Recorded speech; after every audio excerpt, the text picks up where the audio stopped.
good morning, good afternoon, good evening. You're listening to the Thai Expat Daily Show. I'm your host Kieran Mack and thanks for tuning in. Don't forget to like this video if you're watching us on YouTube and please do subscribe. We're also available on Apple Podcasts, Spotify, Amazon Music and a host of other podcast players. Now that that's all done, let's jump into today's show.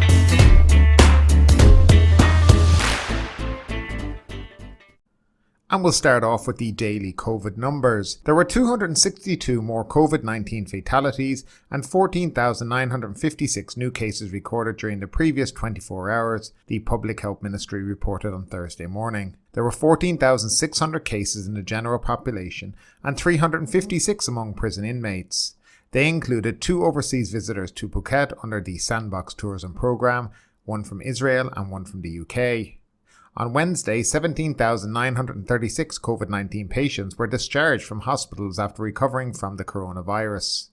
Since April 1, around when the third wave of the COVID-19 began, Thailand has treated 1.2 million COVID-19 patients, 1.031 million of whom have recovered to date. So as you can see, the numbers are getting a little bit better, but there also is a lag in the testing. Now it's down to about 47,000 tests average in the last 7 days, which is down from about 52 to 53,000. So less testing along with the dropping of case numbers. So I'll leave that to you to figure out or to come to the conclusion that you would like to come to and all of that.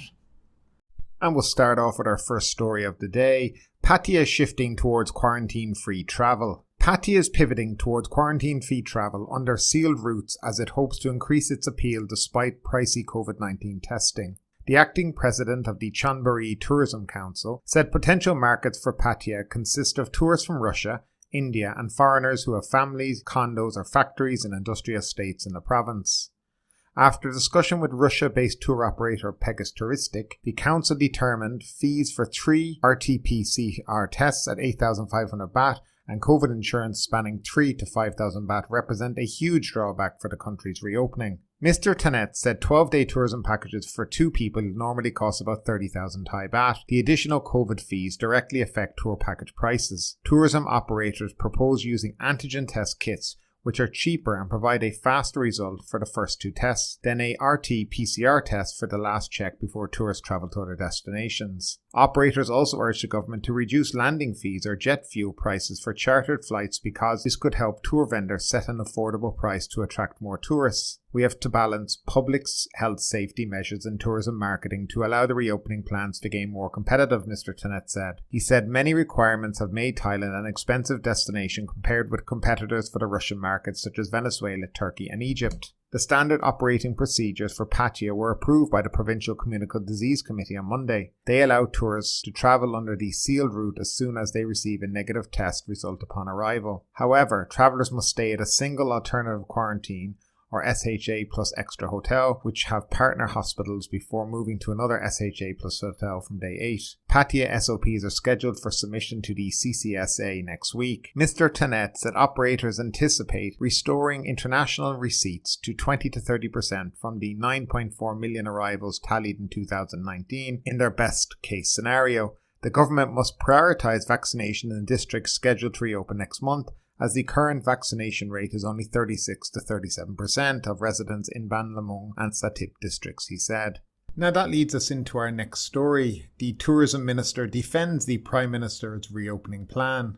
The Tourism Minister has defended the country's reopening plan as promised by the Prime Minister, stating that 5 more provinces including Bangkok should be ready for visitors from October, followed by another 21 provinces nationwide. During the no confidence debate on Wednesday, Pittapad Raktaprakan, the Tourism and Sports Minister, said after Prime Minister Prayut Chan-o-cha vowed to reopen the country by mid-October, the Ministry and the Tourism Authority of Thailand were assigned to work closely with provincial governors and local communicable disease committees. However, he said only some provinces or districts are possible to reopen this year under a 3-step plan. The first step started with 3 projects in 4 provinces, the Phuket Sandbox and Samui Plus schemes on July 1 and July 15th respectively, followed by 2 provinces, Pattaya and Krabi, under the 7+7 extension plan in mid-August. The second step, slated for October 1, consists of Bangkok, Chonburi, Pattaya, Phetchaburi, Prachapkiri Khan and Chiang Mai, while the third step, set for October 15th, compromises of 21 provinces across the country.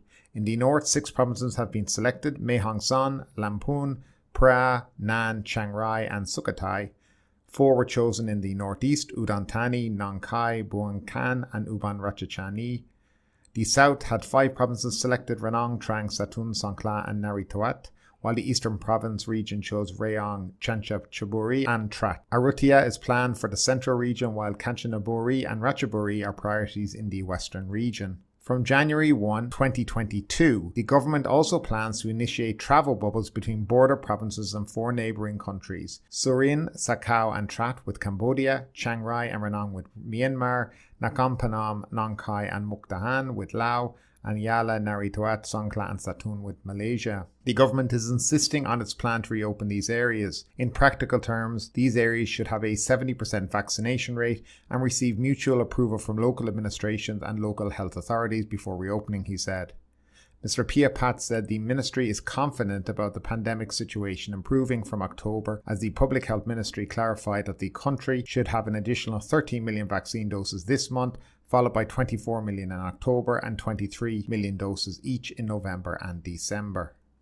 Now, looking at the statements from the minister, along with the plan for Pattaya and Hua Hin, it looks like these sandboxes and all these different kind of sealed routes are going to be what the Prime Minister meant by fully reopened. I'm not quite sure how it'll work for Bangkok and places like this, but it must be a sealed route or something like this. This is very, very concerning and very, very disheartening for the hospitality industry in general.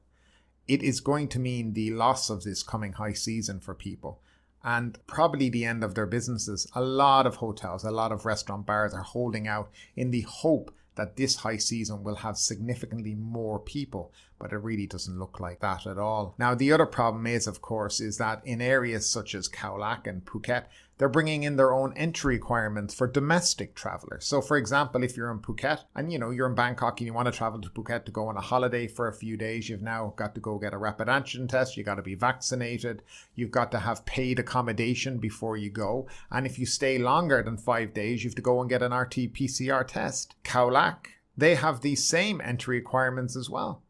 Actually, they have different entry requirements. They have 2 sets. They have 1 set for residents and 1 set for travellers. The set for travellers includes having a confirmed prepaid hotel booking, vaccinated fully, and you must have a COVID test before you even arrive in the province. For residents of the province itself, you just need to have either the vaccine certificate or a COVID-free test. They're the only ones you need to re-enter into the province. There is a Nok Air infographic which I will put on the screen during this, and you can see all the different provinces, what they have in relation to entry requirements. You got to have this vaccine. What this info doesn't say is that you also need to have PCR test or a rapid antigen test, and it just looks so ridiculous. I think how many provinces in Thailand? About 77 provinces here in the country, and every one of them have their own entry requirements. It just shows how lazy the government in this country is and how they just really do not care in general about anything. They allow governors to make their own decisions, make their own rules. Phuket now are crying out for domestic Thai customers because the sandbox has been a complete and utter failure. They've lost the UK market. They've alienated their own citizens with the way they've behaved and treated people in relation to banning them from coming onto the island. And for what? 250 international travellers yesterday or the day before, 150 the day before that. It's all too much. And again, more and more regulations. This country is turning into an absolute nightmare to go anywhere. And remember that there's only a small amount of people in this country who have been fully vaccinated. So that's another issue. But getting back to all these kind of sandboxes and sealed routes, Phuket have shown that it doesn't work, that you won't get enough people to fill hotels and keep the restaurants and bars, when they do open. They've shown it doesn't work. They've shown that the only people returning are mainly expats or people coming to work in the country, but they're not real tourists. There's a handful of tourists amongst it all. And that's the sad part, is the government know this, But they're going to continue to open it up like this and think that it's going to draw in loads of tourists. It's not. In Khao Lak, for example, there's been something like 3 bookings for the month of August, and the month of September is pathetic. If there's 200 bookings for the entire month so far, they'd be doing very well. There's nothing. And then on top of that, Thai domestic tourists won't come to the place because they need to have a vaccination certificate and go get tested before they can come to the hotel. Just doesn't make sense. And this is what's going on here at the moment. And then we look abroad to, Spain and other countries around Europe and the USA, and I'm watching vlogs from people in other countries, and maybe actually a lot of vlogs from former Thai bloggers who now return to their home countries because they want to have a sense of normality again. And you see they're out, they have no masks on, they're enjoying their life, they're going out to restaurants, they're going out to bars, they're going to football matches, they're going to baseball games, whatever it may be, they're enjoying themselves. And Thailand is trying to open for tourism, but telling the tourists that we're going to test you multiple times, and it's going to cost a mini fortune if there's a family doing it. Has to stop at some point. Now, as I said, they have their 3-step plan. Step 1 has already been done. So that's the Phuket sandbox, the Khao Lak, the Samui. That's it. And it looks like there's going to be no more. Come the end of September, it'll probably just be renewed for a few more months.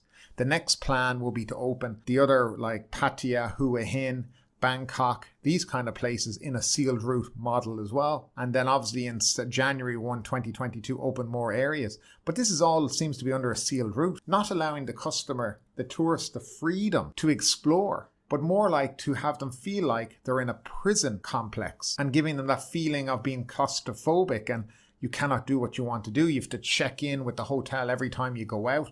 When you come back in, you got to scan your app when you go in and out. And all this, by the way, is huge work on hotels. And it's just simply not worth it for hotels with the amount of work that has to go into each customer in relation to the reporting and the back of house stuff as well. It's all nonsense, but they'll continue it. But there won't be much left, guys, and I'm being truthful with you. This could be the last high season for a lot of hotels in Thailand. And it could spell the end of tourism in this country for the next 5 to 6 years, if that happens. But the government know this. They've gone down this road now. They know what they need to do to get customers to come back, to get tourists to come back, and they're not willing to do it. We have to live with that consequence here. Thai people will have to live with it for a very long time, and other winter destinations around the world will benefit from this. That's for sure. But I'd love to know what you think about it, guys. You're around the world, you're in different parts of the globe. Tell me what it's like in your country. Can you go out for a meal? Do you have to wear a mask? What about testing? What about if you do get COVID? What are the SOPs in relation to that? Home quarantine, or they throw you into a field hospital like they do here and try to charge you a couple of 100,000 baht? I'd love to know. I'd love to hear again. Please do let me know in the comment section below.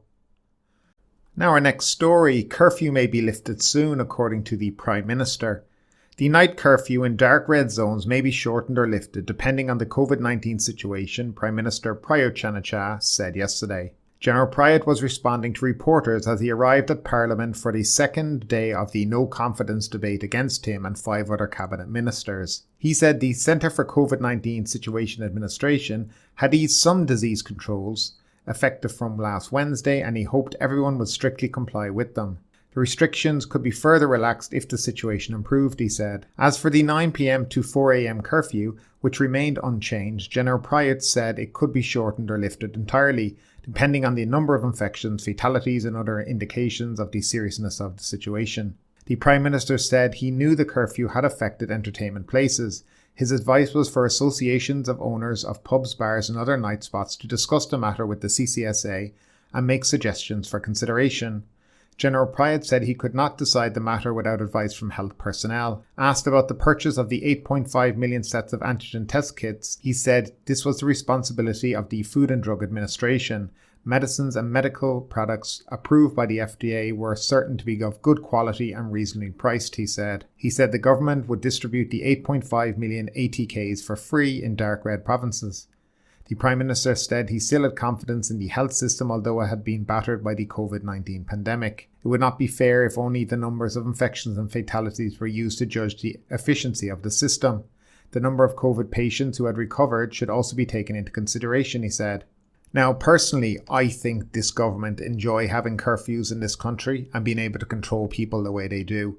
I also think they're enjoying having all these bars, nightclubs, closed down and no alcohol being served. I think it plays into their method of thinking. If you look over the last couple of years, there's always been this kind of war against alcohol advertising and kind of the moral aspects of Thailand from this government, though they haven't got much to stand on when it comes to morals. But that has been part of their platform for the last few years and the message they've tried to get to people. I personally think bars and clubs, alcohol will be one of the last things they allow to happen in this country. It's a great shame because, people do like to enjoy themselves, and also what it's doing basically is leading to underground bars and clubs opening up and serving alcohol in an uncontrolled way, which is not a good thing either. Now, getting back to our good copper Jo Ferrari. Police search rooms of senior cop and subordinate in torture death case. Police investigating the fatal torture of a drug suspect searched a condominium room used by the sacked police station chief and a subordinate police flat on Thursday. The search was carried out by local police and investigators from the Crime Suppression Division. They found an envelope containing an unidentified powder substance in Jo Ferrari's room at Crystal Park Condominium in downtown Muang District. The envelope and contents were seized for examination. The room was rented by the sacked former chief of Nakhon Sawan's Muang Police District, who used it when he wanted a shower. A source said that the team was also looking into claims that Jo Ferrari suffers from bipolar disorder. Another CSD police team searched a unit used by Police Senior Sergeant Visud Bungchu in a block of police flats in Tambon Nong Kradan of Muang District. The team found an amount of illicit drugs. Jo Ferrari, 39, and Police Major Visud, alias Dabo, are among the 7 police suspects in the torture death of a drug suspect. All face multiple charges, including the murder of the suspect. Jurapong Tanapat, 24, died when his head was covered with 6 plastic bags during interrogation at Muang Police Station in Nakhon Sawan. Jurapong and his wife were arrested by the team led by Jo Ferrari on August 4th. An autopsy report by the hospital in Nakhon Sawan confirmed he died of suffocation, not a drug overdose as originally claimed by the interrogation team. It was reported that Jo Ferrari ordered his subordinates to ensure doctors recorded acute drug intoxication as the cause of Jurapong's death. Leaked footage of the torture from a surveillance camera was disseminated on social media, resulting in loud disbelief of the originally stated cause of death of the 24-year-old man and condemnation of the officer's actions. On Wednesday, the Criminal Court for Corruption and Misconduct Cases, Region 6, approved a police request for the transfer of the suspect to a Bangkok prison because the case was being handled by CSD investigators in Bangkok. Correction Department Director General said on Thursday that the 7 suspects will be detained at the Klong Prem Central Prison as the Bangkok Remand Prison had an outbreak of COVID-19. The date and time for their transfer would not be disclosed, he said, but it is expected next week. All 7 will undergo COVID-19 screening and enter a 21-day quarantine process. They will be detained separately from other inmates, he said. So yes, they're going into a 21-day quarantine before they go into prison. Sure, just put them in their own cell. Isn't that going to be quarantine enough for the rest of their lives, maybe? I mean, this case is just... If it wasn't so serious, it would be funny. But when you look at it, it's just got corruption written all over it. The more you see this guy, the more disgusted you get with him. I mean, when you think about it, he's basically been flaunting all this wealth for many years in front of the faces of seniors and politicians, and no one ever thought to ask where all the money was coming from. Didn't care. I mean, it's just that bad. And as I've said before, cannot be the first time he's done something like this. And what they need to start doing is looking back at his cases in the past and seeing what's gone on there and whether or not there has been similar accusations or similar outcomes to what happened to the guy that was murdered. I mean, of course, the police here, God forbid they do that and do a bit of investigation work, We know how lazy the coppers in this country are. I mean, if you look at the Red Bull case, I mean, what's that from 2012, 2013? Still dragging on, and as corrupt as they all were trying to get him off last year. I mean, the police force in this country needs to be disbanded and basically built up from the ground up again. It's not fit for purpose. I see today it appeared in the Royal Gazette, a new set of regulations for the police force. I mean, some of the stuff written on it. You must be honest and not corrupt. You must serve the people. I mean, what else would you be doing as a policeman? Of course, in Thailand, you actually have to have rules like this so they know what their job is. Of course, there's another thing. If you paid them a decent salary, they might not be as corrupt. I can't remember what it was, but in Singapore they had a very similar problem with police corruption. And the Prime Minister at the time, he decided that the way to cure this was to increase every police officer's salary by 500% and give them excellent pensions when they finished, and just particularly looked after them. It was known that if you were caught taking $1, you would be sacked straight away and you would lose your pension. These are the kind of rules that need to be brought into Thailand to sort out the mess that it's in. There are good policemen out there. There's no doubt about that. I've met some. I know some who would never take a bribe, but there's an awful lot who would.